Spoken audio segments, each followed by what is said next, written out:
aqui é Ricardo Ventura e você está no Não Minta Pra Mim, o canal de maior credibilidade, acerto e análise. Sim, aqui você descobre quem tá falando a verdade, quem tá falando a mentira, e eu quero te fazer um convite. Que tal você passar 2 dias inteiros comigo aqui em São Paulo, no maior evento de influência e comunicação do Brasil? Você vai aprender a linguagem silenciosa, você vai aprender a comunicação persuasiva e juntar esses 2 elementos para que você consiga ter muito mais resultado em vendas, em negociação, em tornar você uma autoridade no mundo digital, até mesmo você descobrir, atrair as pessoas certas para o seu relacionamento. Então, para você saber mais sobre esse evento, Mestres da Persuasão, é só você escanear aqui o QR Code ou então clicar no primeiro link fixado no primeiro comentário aqui, beleza? Dito isso, vamos analisar quem?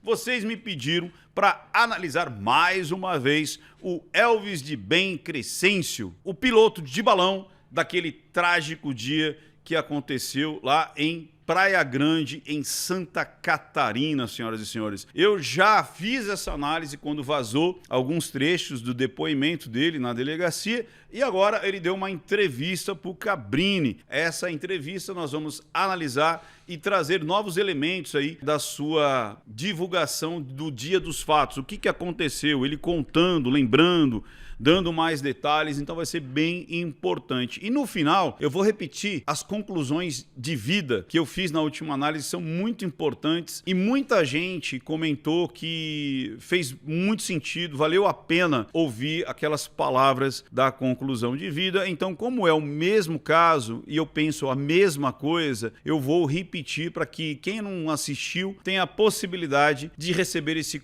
conteúdo aqui no canal, beleza? Dito isso, vamos para o Taca-lhe Play. Beba água, beba muita água e vamos para o Taca-lhe Play.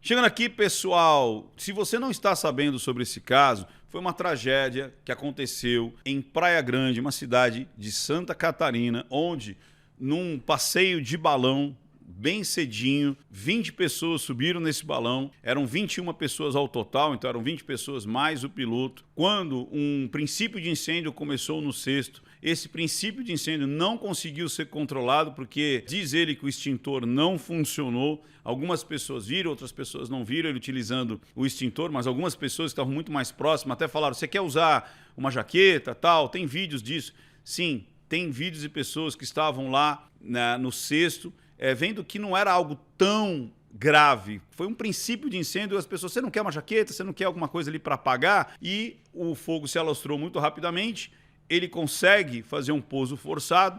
Nesse pouso forçado, não são todas as pessoas que conseguem sair, mas 13 pessoas se salvam, ou seja, 12 pessoas mais o piloto, e 8 pessoas, infelizmente, não conseguiram sair do cesto do balão, onde o balão, quando perde esse lastro, né, esse peso, ele acaba subindo novamente, e essas pessoas, as 8 pessoas, 4 pulam do cesto, pulam ou caem, porque algumas parecem que estão se segurando do lado de fora, porque do lado de dentro estava pegando fogo, e as outras 4 morrem carbonizadas, senhoras e senhores. Foi uma tragédia homérica, sem palavras. Dito isso, então, para você que eu acho muito impulsivo você não estar sabendo sobre esse fato, você fique inteirada do que aconteceu. E também, lembrando, nesse momento ainda, que é importante, se você quer receber esse tipo de material e análise, é importante que você faça os 4 passos. Quais são? Primeiro, veja se você está inscrito no canal. Muitas vezes, por falta de atividade, por falta de você deixar rastro aqui no YouTube, ele tira a tua inscrição. Inscreva-se no canal, é grátis. Depois, habilite as notificações, aperte o sininho, também é grátis, tudo grátis. Você habilitando também não garante que você vai ser um dos primeiros a receber as novidades. O que eu preciso fazer além desses 2 pontos aqui? Você precisa dar like nesse vídeo e todos os outros que você assistir aqui no canal e também comentar alguma coisa. Feito isso algumas vezes, aí sim você fica elegível para receber os próximos vídeos aqui do canal. Agora eu vou me preparar, colocar aqui o meu fone de ouvido, colocar o meu óculos e vamos analisando. Vamos lá. E vale lembrar, porque talvez tenha gente nova, como é material de televisão, a gente não pode subir sem alteração. Alteração, às vezes, de velocidade, a gente tem que colocar essa marca d'água, afastar um pouco para que a gente possa subir no YouTube como um material de análise, ok? Então, muita gente sabe, já outras pessoas não sabem e ficam se perguntando, mas por que está rápido? Por que tem essa marca? Não é porque a gente quer, é porque precisa para subir para o YouTube, tá bom? Quando ele falou como você expõe, quem falou? É interessante que essa imagem, provavelmente é de um celular, eu não tinha visto essa imagem ainda, é a primeira vez que eu vejo, ele conseguindo aterrissar, né, de forma emergencial. Você vê que está bastante fumaça ali no cesto e ele fica ali alguns segundos, não sei quantos segundos. É uma pena que essa imagem não continua, não sei se a pessoa parou de filmar, mas basicamente ela termina aí. A gente não vê ele voltando ao céu. Seria bem importante para entender o quanto tempo ficou esse cesto. A gente viu que aqui está pelo menos uns 2 segundos, talvez tenha ficado uns 4 segundos ali, e depois ele começa a pegar a altura novamente. Parece também que toda essa parte do tecido do balão encobre o cesto. Não dá para saber com toda certeza, mas ele bate, fica ali um tempo e depois sobe de novo. Então foram pouquíssimos segundos para que as pessoas conseguissem, nessa situação de total emergência, conseguirem sair do cesto, né? Pular para fora e conseguirem sobreviver. Vamos lá.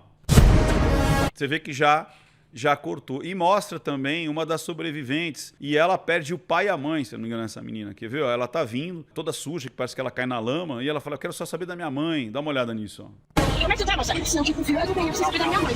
Ela tá em choque, né? Ela falou, não, eu tô bem, só preciso saber da minha mãe. E a mãe e o pai, uma daquelas 4 pessoas que não conseguem... 4 não, 8, né? Daquelas 8 pessoas que não conseguem sair do balão. Então ali, no olho, toda revirada. Que é essa moça aqui. Agora vamos começar a ouvir o piloto, né? O piloto e sócio dessa empresa de balão, uma das empresas, que são acho que 15 empresas, se não me engano, naquela região. E naquele dia tinham mais de 40 balões voando, balões esses que não aconteceu absolutamente nada, nenhum imprevisto, e eles acabaram fazendo o seu passeio como todos os outros que vinham acontecendo até então, não só lá, mas aqui em Boituva. Tem vários lugares aqui no Brasil que você consegue fazer voos panorâmicos ali de balão. Passageiros questionam por que vocês são... Vamos só dar uma analisada. Se esse cesto foi igual àquele lá, quando ele falou que ia entrevistar o Elvis, eu pensei exatamente isso. Eu falei assim, olha, se eu fosse dar uma entrevista dessa, se eu fosse o piloto, eu exigiria para o Cabrini que nós fizéssemos junto ao cesto, para eu explicar visualmente como aconteceu, o que tinha lá dentro, como é que foi cada passo. Eu creio que esse cesto é igual daquele que as pessoas subiram. E pelo que eu estou entendendo aqui, é bem apertadinho, porque se foi, a gente tem aqui, ó,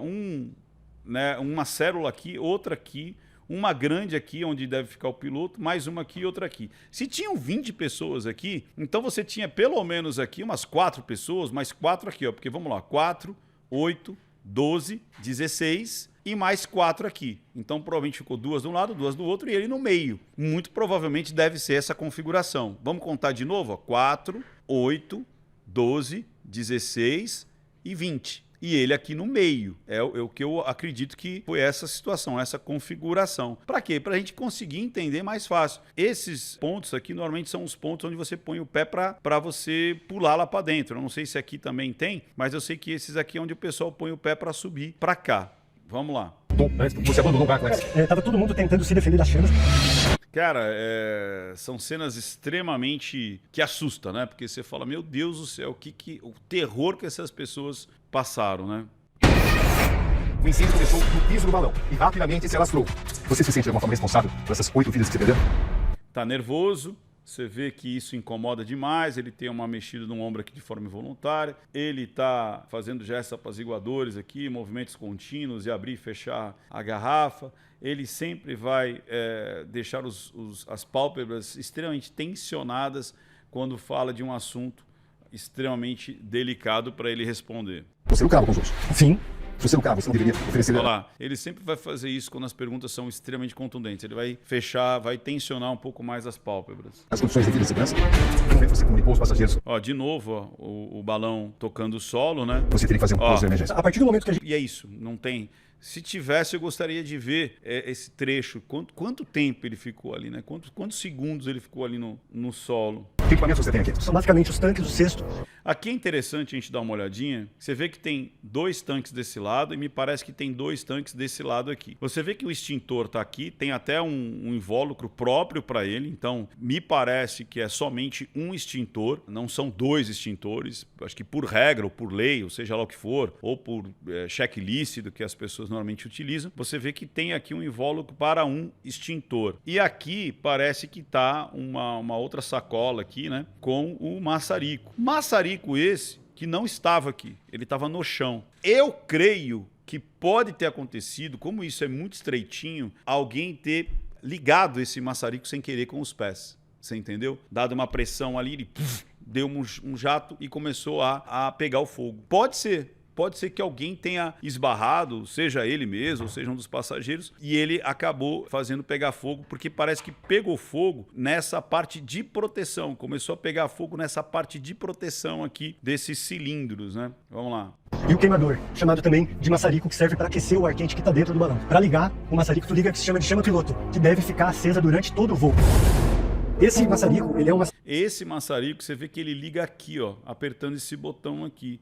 Eu não sei não, cara. Se esse maçarico estava no chão, vai saber se não dá para acendê-lo dando um chute, pressionando ele contra a parede. Quem conhece esse tipo de maçarico podia responder aqui embaixo se isso poderia ser possível, né? Uma pressão na parede ali do cesto, ou então com o sapato, né? Você esbarrar ali e ligá-lo por algum tempo ali. Maçarico que se utiliza apenas em caso quando essa chama piloto, ela entope, estraga. Ele ficava aqui na mala de voo. Além de piloto, Elvis também é sócio da empresa Sobrevoar, que explora comercialmente os voos de balão em Praia Grande. Elvis, você confirma que naquela manhã você decidiu que o campo de decolagem tinha que ser... Ele está sempre numa proteção, ele está com as mãos aqui protegendo o peito, que é uma posição de submissão. Ele vai estar sempre com gestos apaciguadores. Ele está nervoso, ele está tenso. Vamos lá. tocado? Sim, desde o dia anterior. Por mais que pareça que ele está calmo, ele não está. Ele está extremamente tenso. A gente E é natural, né? entendeu que tinha um vento predominante de 40 graus. Basicamente um vento de nordeste. Tinha um vento de algo em torno de 8 km por hora. Não, Então preste atenção nesse detalhe, que é 8 km por hora.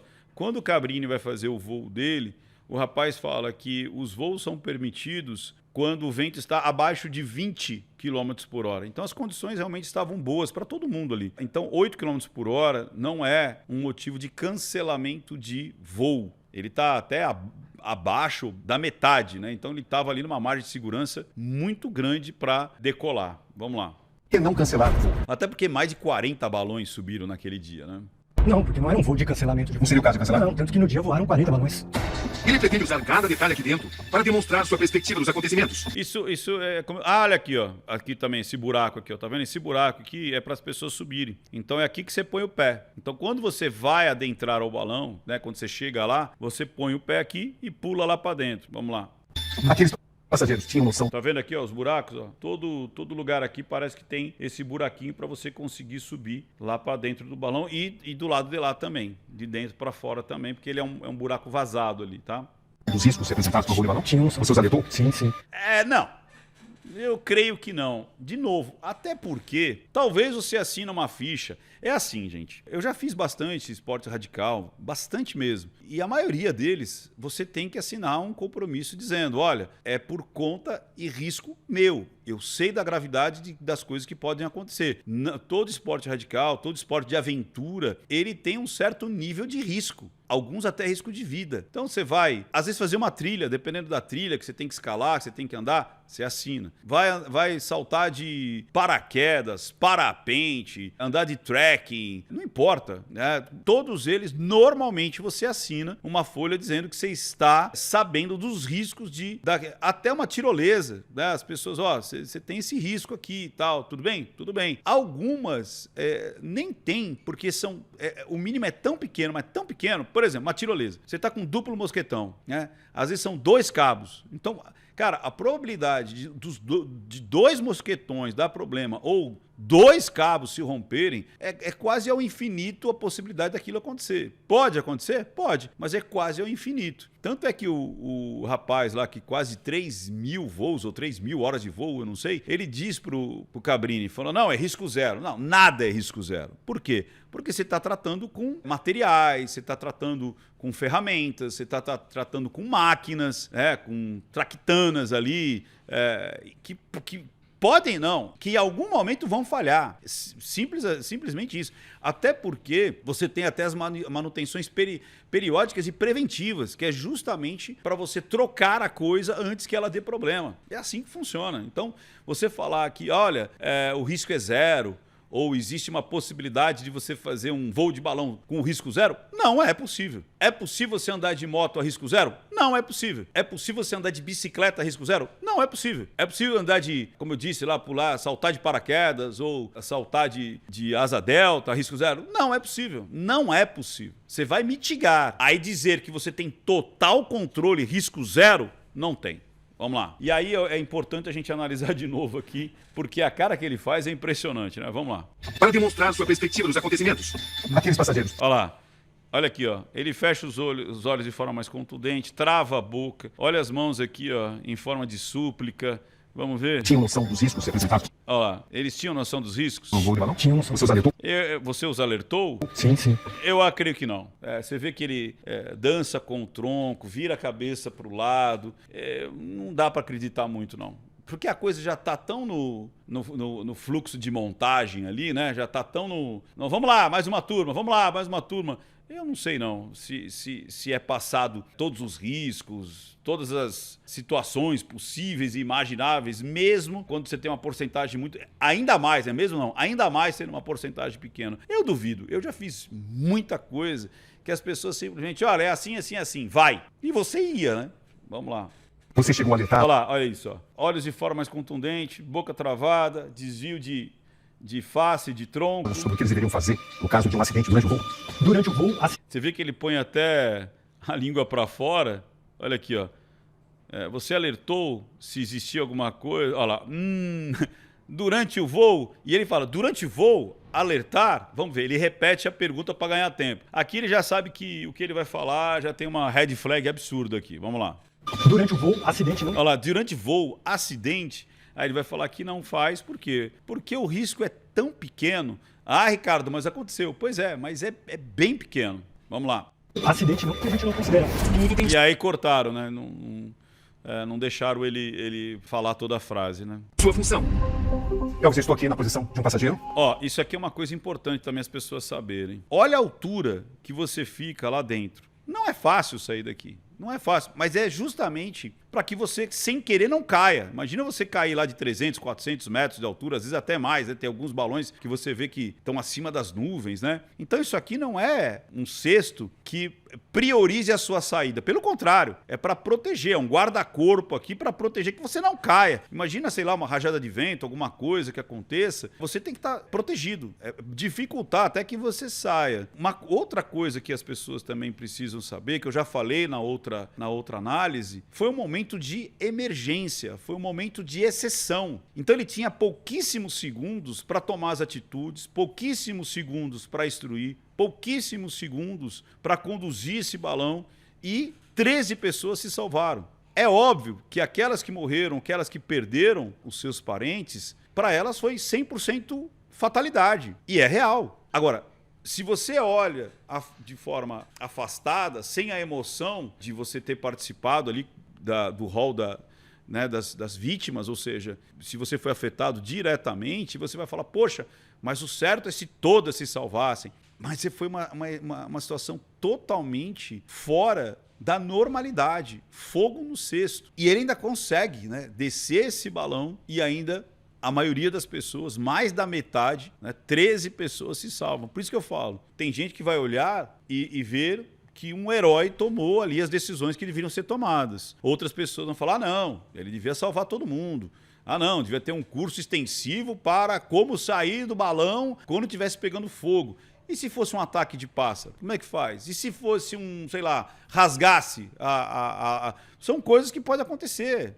Então, como é que a gente vai fazer um curso extensivo para depois andar de balão? A gente sabe que a realidade não é essa.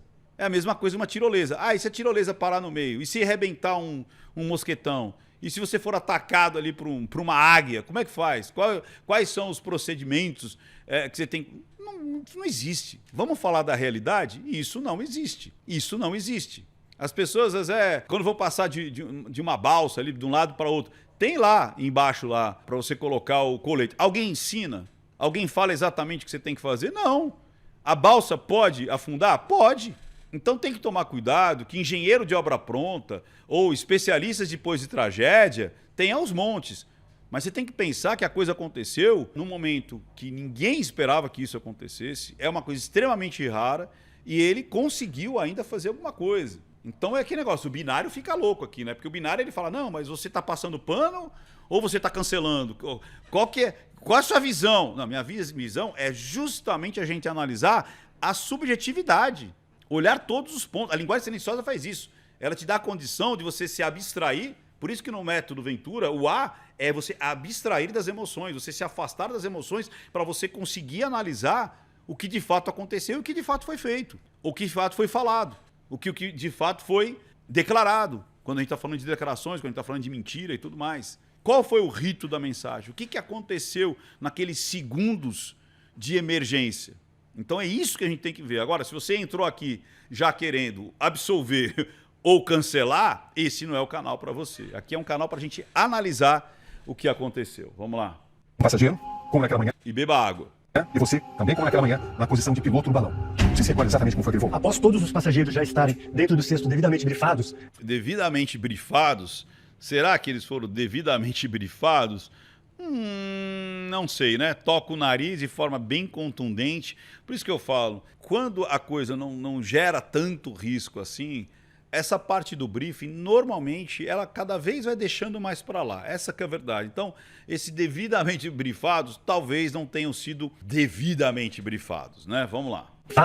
eu começo a Até deu e arregala os olhos buscando a atenção do cabrinho. acelerar o balão, botar fogo no balão para que ele fique quente o suficiente. Esse aqui, acho que foi exatamente o dia, né? Creio eu. Parece que esse é realmente o momento lá do dia.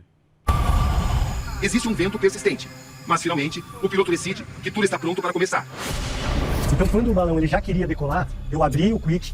E aí soltou aquela última ancoragem para que o balão subisse, né? Parece que até tem um carro segurando ali na ancoragem. Porque é um balão que sobe 2.000 quilos, né, cara? É um balão com capacidade de tirar do solo 2 toneladas. Não é brincadeira, não.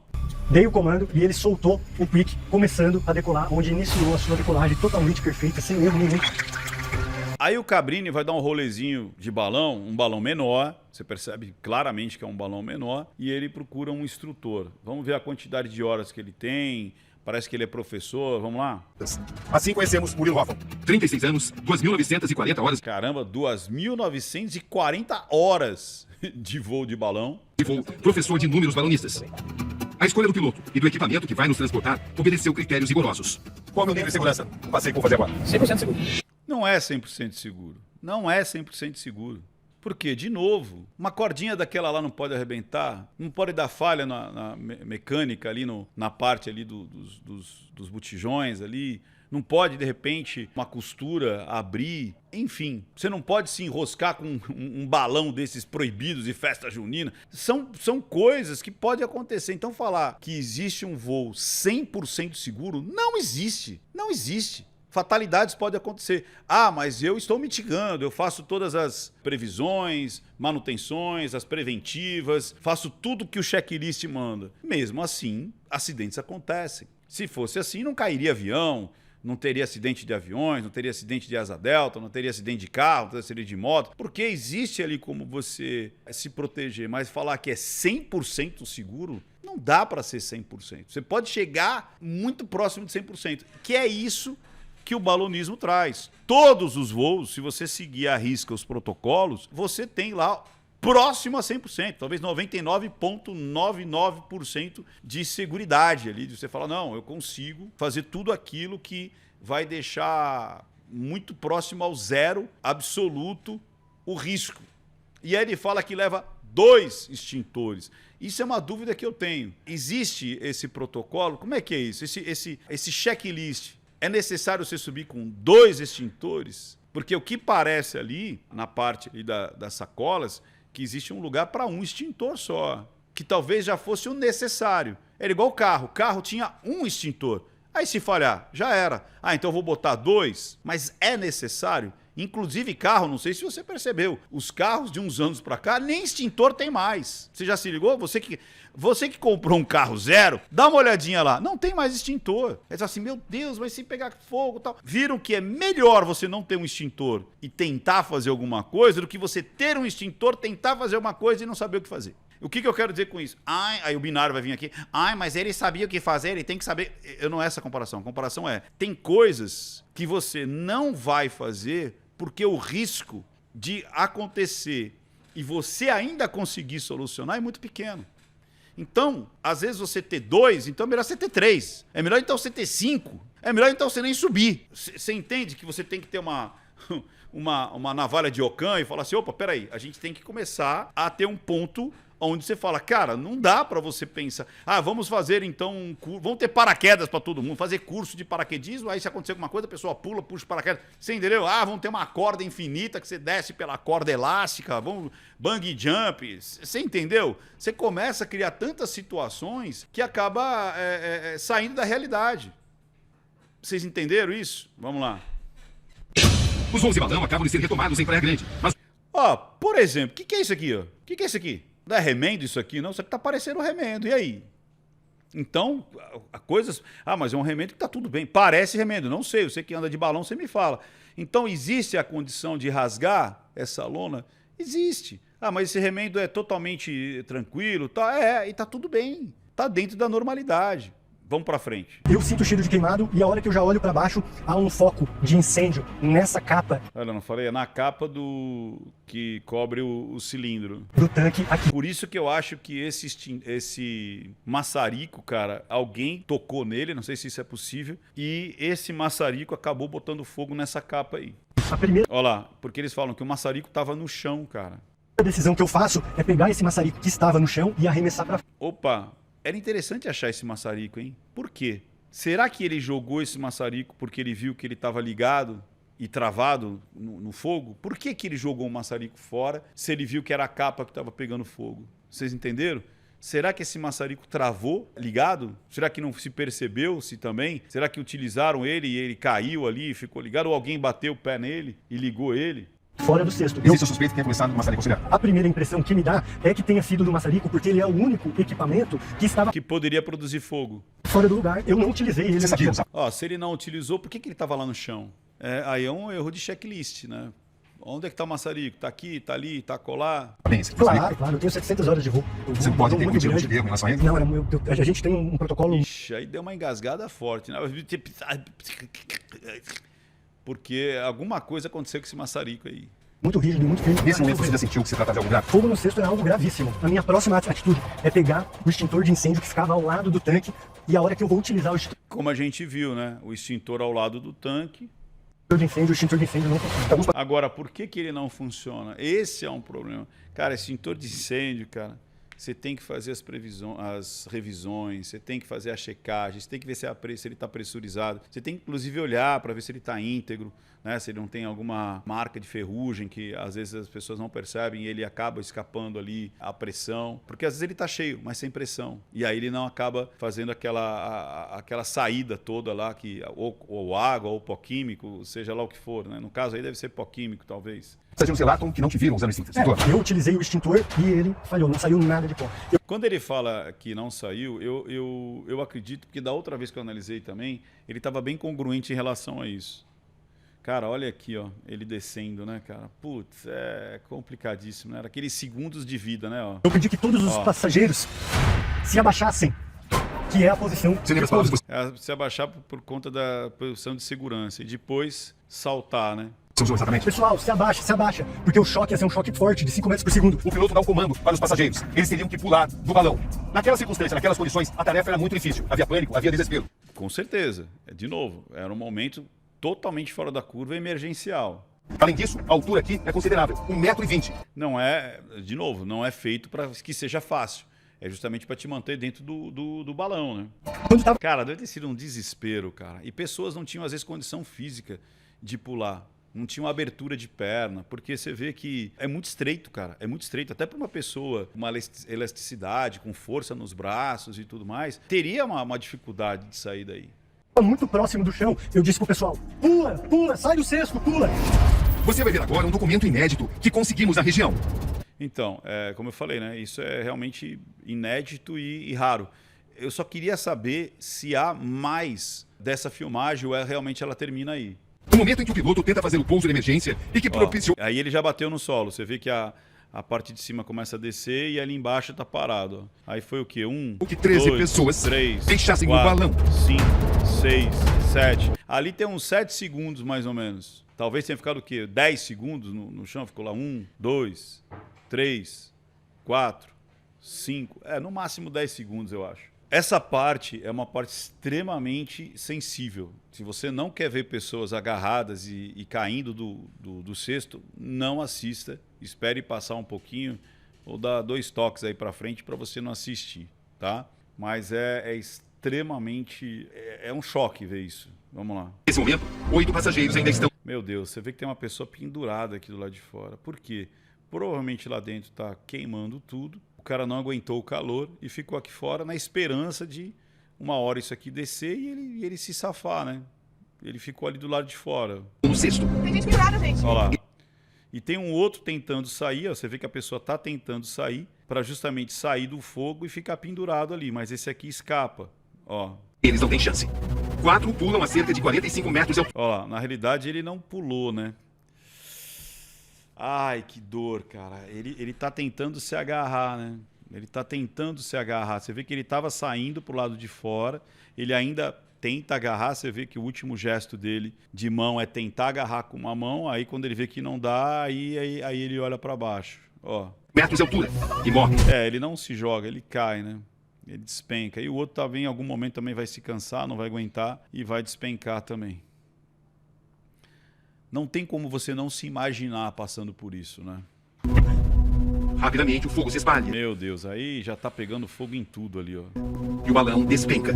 As outras 4 pessoas morrem carbonizadas. Meu Deus do céu. É certo você saltar do balão antes dos Mas eu não passageiros? saltei, eu fui ejetado do balão.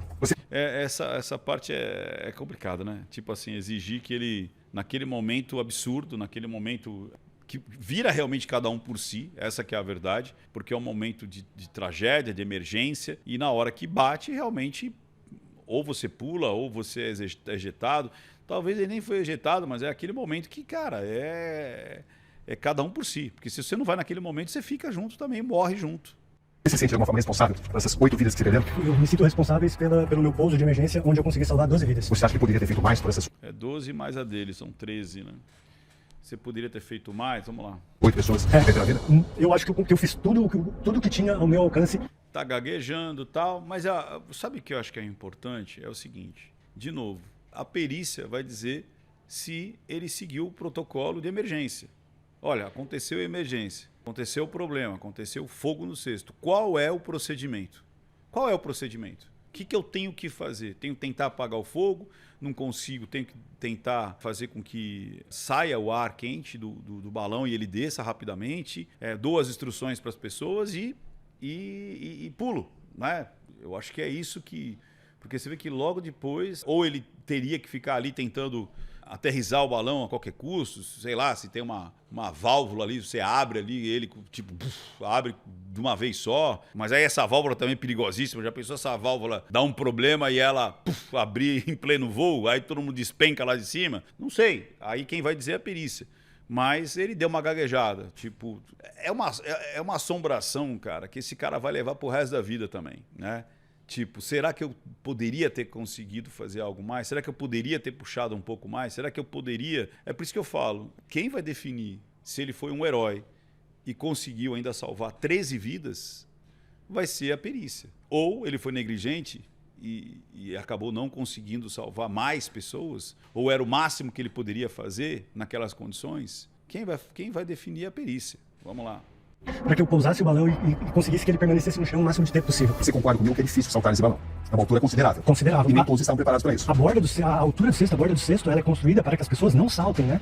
Exato. Ela é construída para que dificulte, inclusive, para que você saia. Sem querer você não desequilibrar, ou seja, é um guarda-corpo ali justamente para que você fique, né, permaneça dentro do cesto. Deveria haver uma técnica para se saltar de um balão? Você entendeu? Aí começa a piração, né, cara? Se você não tiver, de novo, mas será que deveriam todas as pessoas passar por um procedimento técnico de habilidade? Vamos, se estiver pegando fogo, gente, como é que vocês vão sair e tal? Não é assim que acontece em nenhum esporte, cara, de ação, nenhum esporte radical, nenhum esporte que tem risco. Não é assim. Você recebe algumas instruções básicas ali daquilo que acontece, sei lá, em cada 1000 voos, 10.000 voos. É o que você recebe a instrução. Você não vai receber a instrução de todas as possibilidades do que poderia vir de acontecer em você praticar aquele esporte. Explicar onde a pessoa põe a perna, como é que ela... Não, isso não existe. proceder? Não, porque é um procedimento que acontece, é raro acontecer, é raro um balão chegar 8 não conseguiram deixar o balão. Infelizmente. Exatamente, é como a gente fala, é raro, é muito, mas muito, muito raro. Então acaba não virando protocolo, não acaba virando processo. Você entende?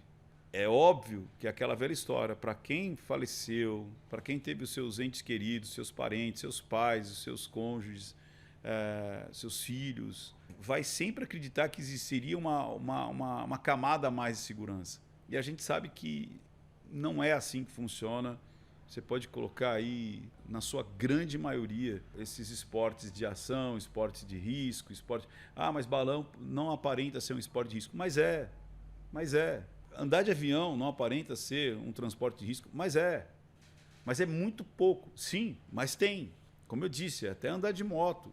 Então é uma questão. Se você tentar zerar todos os riscos de vida da tua vida, é como diz o Cazuza, né? Na noite de calor é matar ou morrer, nas noites de frio é melhor nem nascer. Porque você sabe quantas pessoas, por exemplo, morrem em acidente doméstico por conta de tapete, choque elétrico, que cai? São centenas por ano. Se vê no mundo, são milhares. Viver tem risco. Aí cabe você decidir se você quer ter mais risco ou menos risco.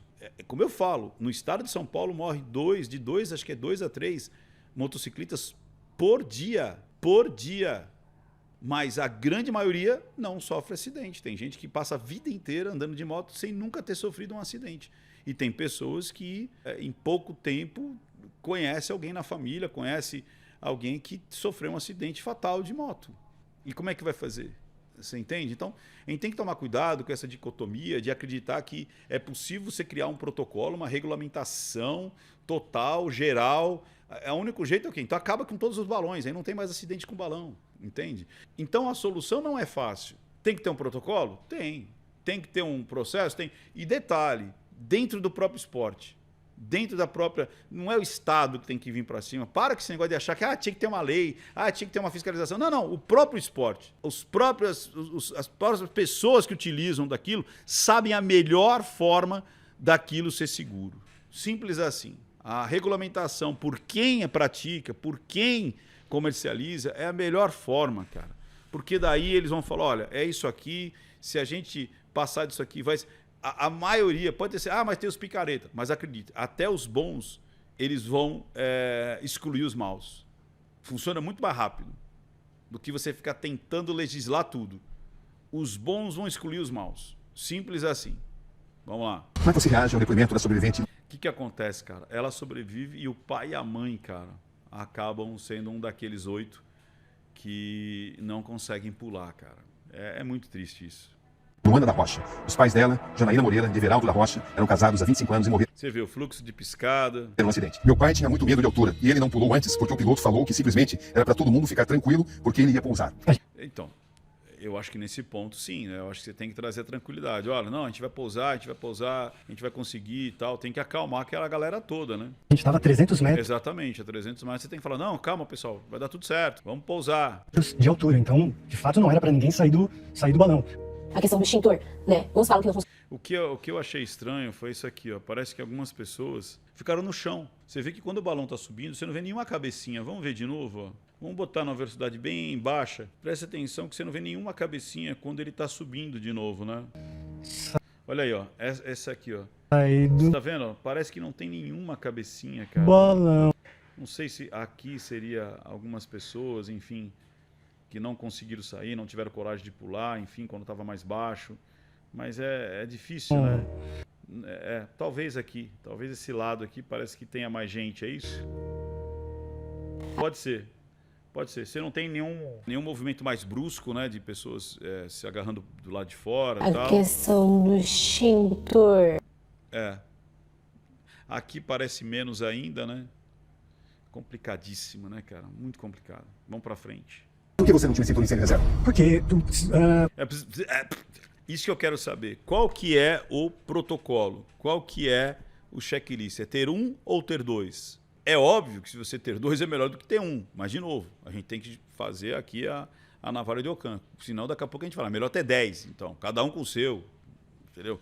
Qual que é a normalidade? Eu acredito que era bom ter dois. Porque se um der defeito, tem o outro. A redundância ela é bem-vinda, né? Você vê que a aviação, tudo tem redundância. Até o piloto. Você acha que por que tem dois pilotos lá, o piloto com o piloto? Porque os dois conseguem pilotar. É redundância. Tudo ali é redundância. Por que você acha que tem dois motores? Um motor só faz o avião subir e pousar. Você tem dois. Por quê? Redundância. E assim sucessivamente. Vamos lá. por exemplo, não se imaginava que um extintor não ia funcionar. Por que não? Tá, não imaginava que não ia funcionar, mas qual que é o protocolo? Você vê que ele está extremamente incomodado, fez, né, tinha formiga na cadeira, usou agregador de tempo, ele não conseguiu responder. Não, extintor reserva. Porque um extintor, ele é para funcionar, né? Então, não é que ele é para funcionar. De novo, ele é uma máquina, ele pode falhar, ele é um apetrecho, é algo que existem mecanismos ali, ele pode falhar. Então, qual que é o limite da redundância? É pelo menos ter dois ali? Tendo dois já é importante? É isso que eu quero saber. Existe um protocolo, existe um checklist dizendo, olha, é importante, tem normativas ali no meio dizendo, olha, tenha dois, saca? Segundo a ANAC, você não tinha autorização para esse tipo de voo. Então, vamos lá, o que acontece? Não existe uma regulamentação específica para voos recreativos. Não há no Brasil, só que a gente sabe que existem voos recreativos em vários lugares, em vários estados. Mas não existe, pelo que eu entendi, uma legislação própria para isso. Eles utilizam-se do voo de instrução, ou seja, há uma pessoa que vai instruir os primeiros passos de como é viajar num balão. Por exemplo, saltar de paraquedas. O primeiro que você faz é o duplo. Ali você não sabe quase nada. Você paga lá o negócio, os caras falam, você vai fazer isso, vai fazer tchauzinho para a câmera e tibum, vambora. Você não vai ter aulas e aulas teóricas e práticas para saltar num salto duplo de paraquedas. Por quê? É um salto recreativo. Você não está virando um profissional, você não está virando um praticante de salto de paraquedas. Que provavelmente aí sim você tem várias regulamentações para que você ganhe ali uma carteirinha, uma certificação para chegar em qualquer parte do mundo e falar, ó, eu vou saltar. Por quê? Não, porque eu sou habilitado. Tá aqui, ó, eu sou habilitado. É igual você andar de carro, né? Você tem lá a PID, lá, que é a Permissão Internacional de dirigir, lá, você vai em qualquer lugar do mundo. É igual. Agora, de balão, deve ser a mesma coisa. Para você andar de balão sozinho, você tem que fazer um curso, passar tal, e falar, ó, eu sou realmente um balonista. E aí, o que é a instrução? A instrução é você pega uma galera e fala, vamos lá, vamos fazer aqui a primeira aula, a primeira lição, entendeu? E eles usam mais ou menos dessa brecha para funcionar. É só ele que faz isso? Todos fazem isso. Em todos os estados, porque me parece que não existe uma regulamentação específica para voos panorâmicos de balão. Vamos lá. Você responde a isso. O estilo de voo que a gente voava, as características de voo que a gente voava em um voo de instrução, onde a gente imergia o passageiro, iniciava o passageiro. Tá vendo o que ele fala? Você pega o passageiro e você o coloca, né? Você introduz ele nesse universo do balonismo. Vamos lá. Passageiro, No voo de instrução e você ganhava comercialmente. Claro. Mas é claro, é engraçado quando as pessoas falam, mas você estava ganhando dinheiro. Mas, porra, se você vai fazer um salto duplo de paraquedas, você vai gastar lá o dinheiro, a pessoa vai ganhar. Se você vai andar de tirolesa, você vai ganhar. Se você comercializa, sei lá, aluguel de caiaque, você vai ganhar. A pessoa pode morrer afogada? Pode, mas você está usufruindo ali de algo mercantilizado? Sim. Né? Então, às vezes, é umas coisas meio que... Pô, mas você estava ganhando dinheiro com isso? É um negócio dele. Vamos lá. Mas a ANAC... Cada passageiro pagava. Claro. Pagava, sim.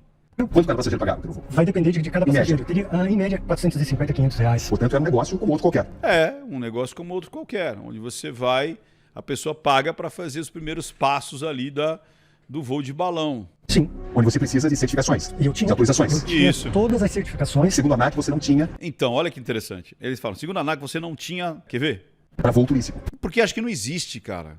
Existe basicamente hoje duas Olha lá, só existe duas formas de você fazer esse tipo de passeio. formas de norma, a RBAC 91 e a RBAC 103. Nós voávamos pela RBAC 103, onde eu tinha certificação, eu tinha o cadastro o cadastro junto à ANAC. Que é o cadastro de piloto, o cadastro do balão. Você tem que ter tudo isso, né? Na longa conversa comigo, o tempo todo, Elvis afirma que tinha autorização para operar voos em instrução. Mas, como se percebe na entrevista, Elvis admite que lucrava com eles. Mas normal, voo de instrução você lucra com eles, né? Mas você fazia voos comerciais, admite isso. Não, eu fazia voo de instrução. Tá, o que ele fala, voos comerciais, seria te alugar o balão. Ah, eu quero andar até ali. E na realidade acho que não existe isso, né? Você faz esse voo de instrução. Ou, se existe esse, há uma brecha onde você fala, não, eu te pego como um voo de instrução. E aí a pessoa vem, faz aquele voozinho, né? Ah, sobe ali, desce ali, pronto, acabou. Né? Vou começar num voo onde você consegue lucros com ele. Porra, mas todo voo que a pessoa está pagando, você vai aferir lucro. Não, Você senhor. entende que seria essa a definição? Não. Você nunca... Entendi. É, porque assim, ó, aí ele fala assim, não, porque o voo comercial, você tá numa categoria comercial. E o voo de instrução, você tá numa categoria de instrução. Ele fala, então, mas eu tô dando instrução. As pessoas vão saber os primeiros passos ali. É brecha na lei. Se existir, eu nem sei se existe, eu queria que alguém aí escrevesse. Existe o voo turístico de balão no Brasil? Você se cadastra como um voo turístico de balão no Brasil?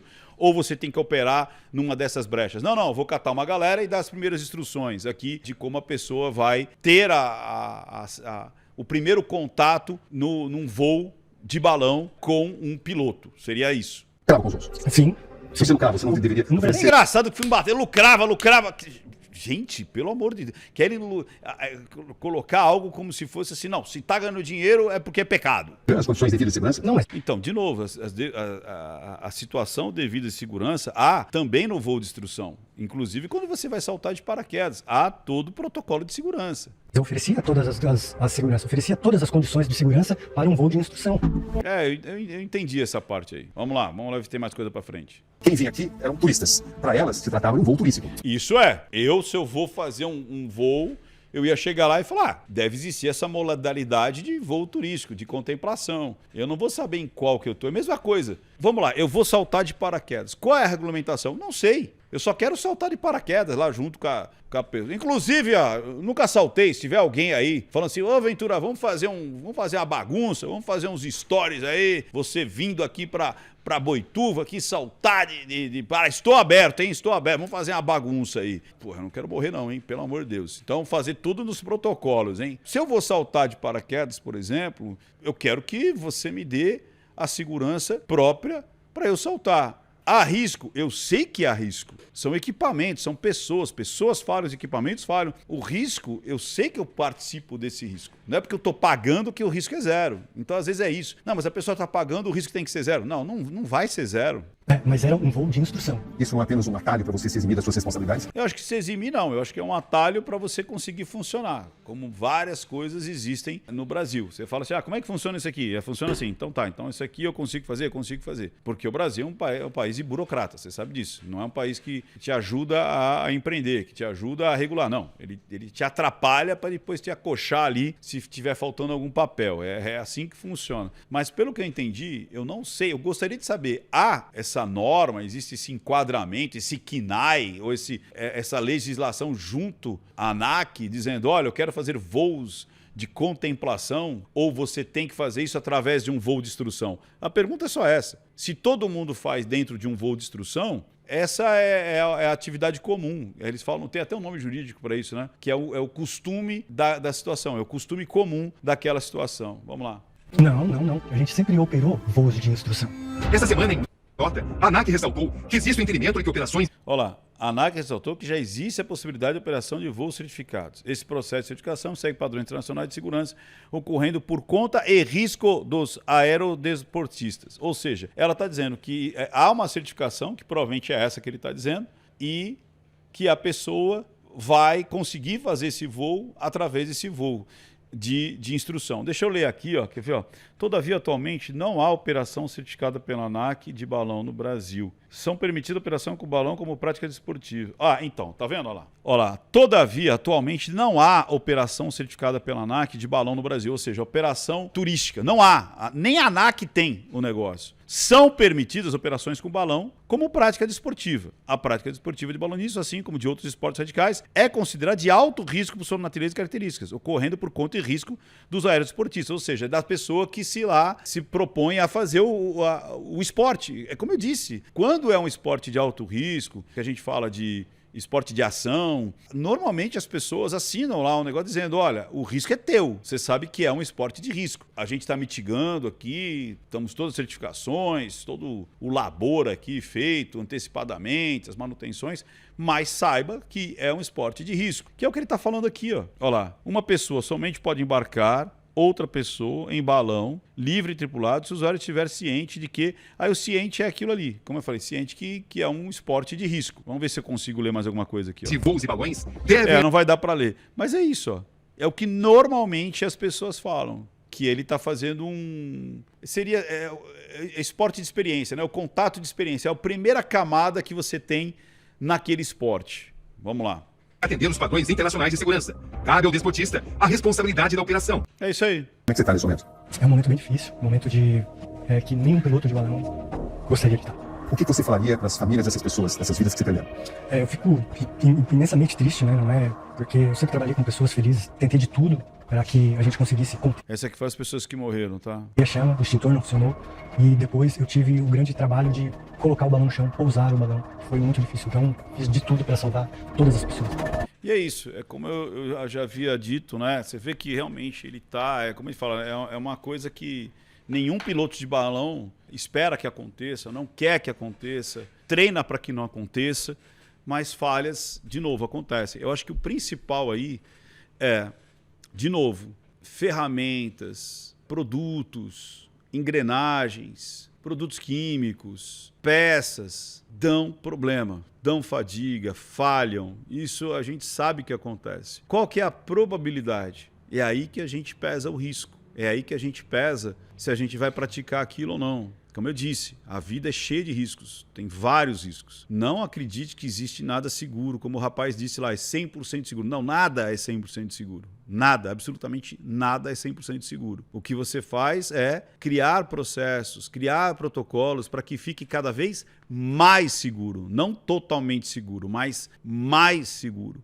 De novo, esse rapaz não saiu de manhã querendo matar ninguém. Pelo contrário, no momento de emergência, ele fez o que devia ser feito, colocar o balão no solo, dar aquelas instruções rápidas do que poderia ser dado, e você viu que a maioria se salvou. Então a maioria entendeu o que deveria ter sido feito. O que aconteceu com outras pessoas? Não ouviram, não entenderam, congelaram, ficaram com medo, não tinham compreensão física para saltar daquele cesto. Enfim, são inúmeras coisas que às vezes criam algo que a gente chama de fatalidade. É tipo, não há um único culpado, ou é uma cadeia de culpados, é uma cadeia de fatalidades. Agora, uma coisa que é importantíssimo a gente saber é se tudo estava em ordem, se as manutenções preventivas estavam em ordem, se existem protocolos, se era para ter só um extintor ou mais de um. Qual que é o protocolo? Qual que é o procedimento padrão? E quem vai dizer isso é a perícia. Eu fiz vários questionamentos sobre vida, sobre o que aconteceu nesse dia, que eu acho que me chamou mais atenção. É justamente essa dualidade, né? As pessoas que se salvaram, que tiveram mais uma chance, e as pessoas que terminaram as suas histórias ali. Então eu quero deixar com você essas minhas provocações, essas minhas elucubrações sobre esse fato. Eu quero deixar esse momento da outra análise, e eu quero que a Ellen replique ele aqui. Conclusões para a vida. Para quem sobreviveu, foi uma grande vitória. Ele foi um herói. Ele conseguiu, numa situação total de risco, total de desespero, que você tem que tomar decisões em segundos, ele foi um herói. Ele conseguiu que 13 pessoas de uma catástrofe que poderia ter matado a todos sobreviveram. E as outras 8 pessoas, ou seja, para aqueles 8, ele não foi um herói. Ele não conseguiu cumprir com a sua função ali de resgatar a todos. Lembrando, numa situação dessa, de novo, é muito complicado que todas as pessoas consigam se safar. Numa situação de risco, numa situação de emergência, ou seja, quando você está dentro de um evento catastrófico, é muito difícil, mas muito difícil que todas as pessoas se salvem. É muito difícil. Se você vê ali o frigir dos ovos, parece que o piloto fez tudo o que ele podia fazer, inclusive pensando rápido e tomando uma decisão que ele tinha que tomar. Então, você pensar... E outra, pouquíssimos segundos de decisão e pouquíssimos segundos de comando, pouquíssimos segundos de instrução. E ele conseguiu ali salvar a maioria das pessoas. Mas é como eu disse, para aqueles que morreram, eles vão encontrar outras saídas, o que deveria ter sido feito, como é que deveria ter sido feito e tudo mais. Porque é assim que a gente vai ver. A gente vai ver com a nossa cosmovisão, com a nossa ótica dos fatos. Eu vejo muita gente também dizendo assim, para que subir no balão? É risco. É risco. Pular de paraquedas, saltar, né, de paraquedas, é risco. Você participar de qualquer uma escalada, a menina mesmo que aconteceu agora foi fazer uma caminhada, uma trilha do lado de um vulcão, do lado de um precipício. Eu subi agora, há pouco tempo, depois eu vou até achar a foto para ela e colocar, numa pedra, acho que chama Ana Chata, uma pedra chama Ana Chata, aqui no interior de São Paulo. Interior de São Paulo já é Minas ali. Enfim, tem um lugar na trilha que até minha esposa não quis subir, porque é meio catastrófico e também é na beiradinha que eu falei, rapaz, eu não vou passar por aqui. E aí um instrutor falou, não, eu faço a sua segurança. Mas uma pessoa que estava ali, e não tinha obrigação nenhuma. E aí ele veio por fora ali, foi super gentil, inclusive. E aí ele fez a minha segurança, eu passei. Mas tem risco? Tem. Inclusive, a gente lá em cima é penhasco. Se uma pessoa está tirando selfie, se uma pessoa desequilibra, vai morrer. Vai morrer. Eu quero ter risco zero. Eu não quero participar de nada disso. Cara, você andando em São Paulo, você andando em qualquer metrópole do mundo hoje, é risco. Andar de moto em São Paulo é risco todo dia. Morre no estado de São Paulo, se eu não me engano, 2 motoqueiros por dia. Por dia morre 2 motoqueiros por dia. Então tem que tomar cuidado no sentido de, tudo bem, eu vou ver uma vida sem risco algum, é impossível. Vou calcular o risco, vou mitigar o risco, aí sim, eu acho que você tem que mitigar o risco e algumas coisas você vai falar, não, eu não quero saltar de paraquedas, não quero participar de incursões aí que o risco é muito mais eminente. Tá certo, cada um leva a vida do jeito que quer. Mas, de novo, existem muitos esportes, existem muitas aventuras que é possível, sim, você mitigar ali os riscos ao máximo, chegando ao ponto de é que nem andar de avião. Tem gente que fala, andar de avião. Cara, é um em centenas aí de milhares de opções de queda. A queda existe? Existe, assim como existe de helicóptero, assim como existe de elevador. Você não vê que às vezes acontece, a pessoa morreu porque o elevador parou, tentou sair ou caiu e tal. Caiu, inclusive, no vão ali, né? Achava que por isso que tem aquela plaquinha, né? Verifique se o mesmo encontra-se nesse andar, porque às vezes a pessoa cai ali no fosso. Então eu vi muitos memes falando sobre isso, né? Não ande em submarinos, não vá no vulcão, não. Tem que tomar cuidado no sentido desse, senão você começa a fazer absolutamente nada na tua vida. Então, escolha. Quero uma vida mais de aventura? Quero uma aventura controlada? Não quero me arriscar em nada, só na selva urbana? Agora, o que mais me chamou a atenção, sabe o que foi? Como é que foi um dia antes dessas pessoas que morreram? Quais eram os sonhos delas? O que elas desejavam? O que elas deixaram de falar para alguém? Quantos eu te perdoo não foram ditos? Quantos eu peço o seu perdão não foram clamados? Quantos telefonemas deixaram de ser feitos por ódio, vingança, por medo, por fragilidade? Quantas conversas, quantos encontros, quantos momentos de vida, muitas vezes, coisas corriqueiras deixaram de ser feitas, que são extremamente importantes. com a nossa família, com os nossos amigos, com aqueles que nos cercam, com aqueles que nós amamos, porque num dia estava tudo bem para aquelas 21 pessoas. E no outro dia, 8 se foram. Muitas vezes a gente põe a nossa felicidade nas coisas, nos objetos, em locais, quando eu atingir aquilo, quando eu fizer aquilo, ou coisas pequenas. Eu falo isso muito com a minha esposa. Eu falo assim, existem problemas imensuráveis, problemas que são intransponíveis. Estes a gente talvez tenha que se preocupar e quando acontecer. Existem tantos problemas do dia a dia que, de verdade, eu estou tão estoico, eu estou tão numa vibe de tipo, cara, tá tudo bem. E parece que as pessoas estão cada vez mais querendo ser o contraponto, ser o ódio, ser a vingança, sabe? Ficar buscando pelo em ovo, o contraditório a todo momento, reclamando de detalhes e esquecem de ver o todo. As pessoas estão acostumando a destilar o ódio por detalhes, esquecendo de ver o todo. E agora, por exemplo, na política, a esquerda, a direita, o centro, mas qual que é o todo? É o Brasil. O todo é a liberdade de todos. O todo é aquilo que vai impactar a todos. Independente se você gosta do A, do B, seja racional. O que vai impactar a todos de fato? Não pequenos detalhes. Ah, mas esse tem isso. Ah, mas aquele tem isso. Mas esse fala isso, esse fala aquilo. Mas nas grandes coisas. Como eu disse, as grandes coisas que são importantes. As pequenas, às vezes é muito íntimo. Às vezes é um gosto, é uma particularidade que você pode deixar para lá. Ah, mas a pizza está um pouco salgada. Mas você está comendo pizza. Ou você está numa pizzaria, você saiu, você viu gente, você está saudável. Essa massa está um pouco dura. Foda-se. Foda-se.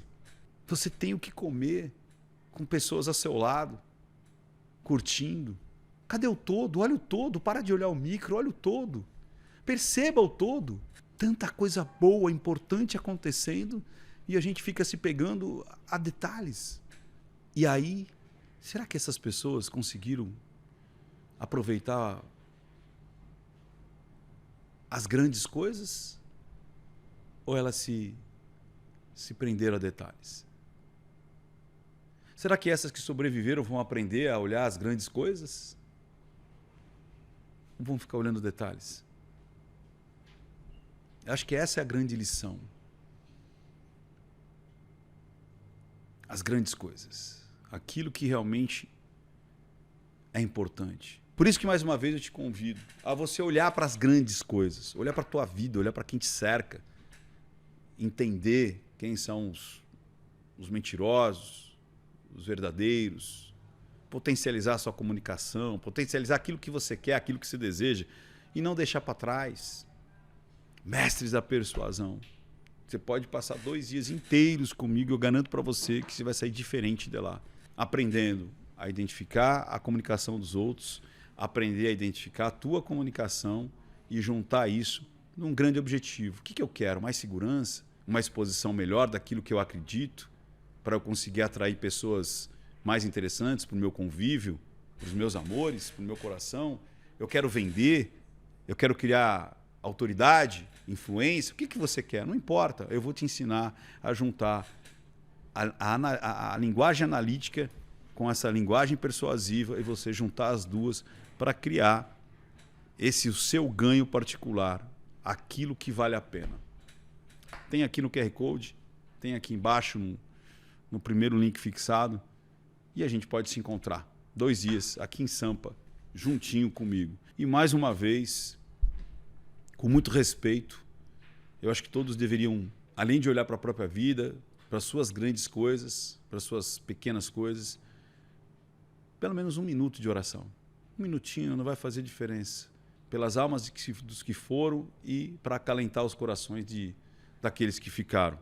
Um minutinho só de oração. Só um minuto. A gente podia fazer isso agora, né? Vamos colocar um minuto só? Um minuto de oração? Vamos fazer junto comigo? Um minutinho só? Pelas almas que se foram e pelos corações que aqui ficaram. Vamos lá.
Dê um minutinho.